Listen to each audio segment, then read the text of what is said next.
हाँ भाई देखो, आज जो हम पढ़ रहे हैं चैप्टर जो है वो है आपका ज्योग्राफी का फर्स्ट चैप्टर। ज्योग्राफी का फर्स्ट चैप्टर बेटा, फर्स्ट चैप्टर के अंदर जो चैप्टर का नाम है वो है भारत, आकार और स्थिति। मतलब क्या कि जो भारत है उसका आकार कैसा है और उसकी स्थिति कैसी है ना। जो इंडिया है उसका जो है size and position, size and position कैसा है, इसके बारे में हम पढ़ेंगे। क्लियर है बेटा? देखिए, भारत विश्व की प्राचीनतम संस्कृतियों में से एक है ना, प्राचीन संस्कृति में से एक है। पिछले 5 दशकों में भारत ने सामाजिक आर्थिक रूप से बहुमुखी उन्नति की है। मतलब पिछले 5 आप दशकों से देखेंगे, 50 सालों से। दशक मतलब क्या होता है? 10 साल का, 10 साल का एक दशक। तो हमारा भारत ने बहुत सारी उन्नतियां करी है ना, प्रोग्रेस बहुत करा है पिछले 50 सालों में देखा जाए तो बहुत। आप चाहे एग्रीकल्चर में ले लो, कृषि में ले लो, या आप उद्योग में ले लो, किसी में भी ले लो, कि इन्हें बहुत ज़्यादा उन्नति करी है। ठीक है, और भारत का विश्व इतिहास में भी महत्वपूर्ण योगदान रखा है। अब हमारा पहला टॉपिक है स्थिति का।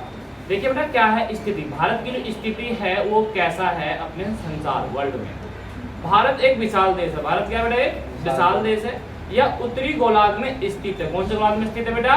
उत्तरी गोलार्ध में स्थित है। ठीक है, और इसका मुख्य भाग 1 डिग्री 4 मिनट उत्तर से 37 डिग्री 6 मिनट उत्तर अक्षांश और 68 डिग्री 7 मिनट पूर्व से 97 डिग्री 25 मिनट पूर्व देशांतर तक है। ये जो डाटा है ये इंपॉर्टेंट है, ये पेपर में जरूर हो जाता है। देखिए बेटा, क्या होता है, जैसे कि मैं एक चीज बता रहा हूँ आपको, यह है 1 डिग्री और ये, इसको क्या बोलते हैं बेटा?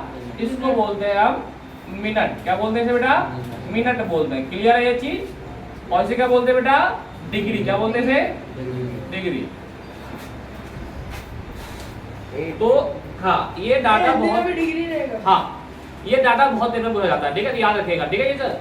और कर्क रेखा, कर्क रेखा 23 डिग्री 30 मिनट उत्तर में देशों को लगभग 2 भागों में बांटती है। मान लीजिए ये हमारा देश है, ये हमारा देश है, मान लो एक तरह का, ये हमारा क्या है? देश है। तो ये जो कर्क रेखा है, कौन सा रेखा? ये कर्क रेखा जो है, ये टॉपिक आंसर, ये जो है आपका पूरा 2 भागों में बांटती। कितने भागों में बांटती बेटा? 2 भागों में बांटती। किसको? भारत देश को, है ना। मुख्य भूभाग के दक्षिण पूर्व में अंडमान निकोबार है। क्या बेटा? अंडमान निकोबार। कहाँ पे बेटा? दक्षिण पूर्व में। कौन से? दक्षिण पूर्व में। और बंगाल की खाड़ी दक्षिण पश्चिम स्थित है। क्या है बंगाल की खाड़ी? इधर क्या है बेटा? इधर है बंगाल की खाड़ी। क्या है बेटा? इधर बंगाल की खाड़ी। अच्छा, मैं इधर बात करूँ, क्या है बेटा? अरब सागर भी है ना। और यहाँ बात करूँ, क्या बेटा? यहाँ पे हिंद महासागर। क्या है बेटा? हिंद महासागर। क्लियर है यहाँ तक? कोई डाउट है? आगे अब क्या है कि पश्चिम बंगाल खाड़ी स्थित है और दक्षिण पश्चिम में लक्षद्वीप है। और अब बात आती है इसके अंदर एक पॉइंट है, क्या आप जानते हो? बहुत ही वेरी वेरी इंपोर्टेंट है।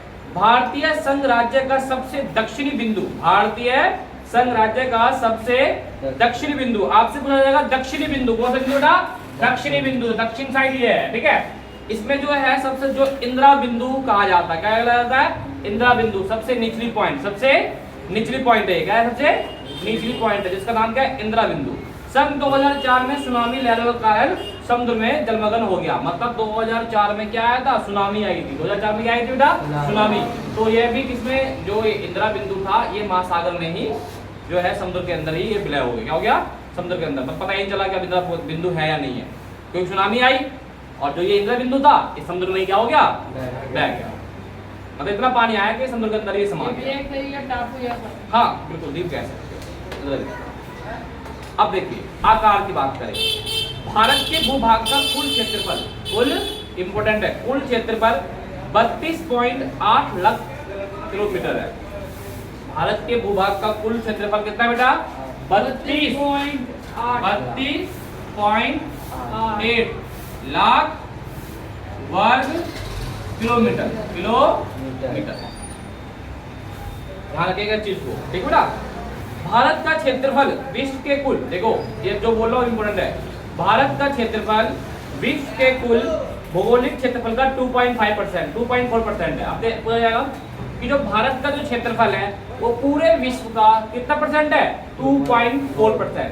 मान लो ये पूरा हमारा क्या है, विश्व है, ये पूरा क्या हमारे पास विश्व, कितना परसेंट होगा, 100% होगा। लेकिन इसका 2.4%, 2.4% क्या है, भारत है। क्या है बेटा, भारत है। भारत का क्षेत्रफल 2.4% है। क्लियर है यहाँ तक, कोई डाउट है? आगे आइए। भारत विश्व का 7वां बड़ा देश है। कौन सा देश है बेटा, 7वां। कौन सा देश है बेटा, 7वां। बस 7 नंबर पे आता है। अगर हम बात करेंगे सबसे बड़ा देश कौन सा बताएगा। आगे आइए। भारत की स्थल सीमा रेखा लगभग 15,200 किलोमीटर है। कितना बेटा, 15,200 किलोमीटर है। अगर हम समुद्री रेखा की बात करें, समुद्री तट रेखा की बात करें तो यह है आपका 75,116.6 किलोमीटर है।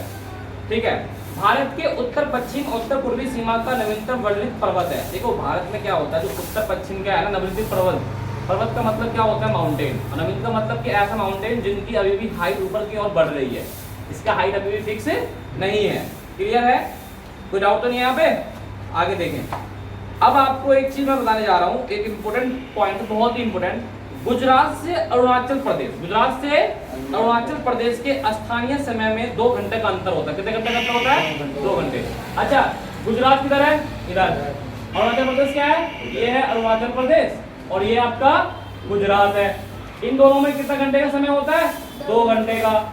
मतलब यहाँ पे सूर्य पहले दिख जाता है, यहाँ पे सूर्य पहले दिखता है, यहाँ पे सूर्य 2 घंटा बाद दिखता है। ऐसा क्यों, क्वेश्चन आता पेपर में कि अरुणाचल प्रदेश में 2 घंटे पहले सूरज दिखता है और गुजरात में 2 घंटे बाद सूरज दिखता है, ऐसा क्यों, क्या कारण है, क्या कारण है ना।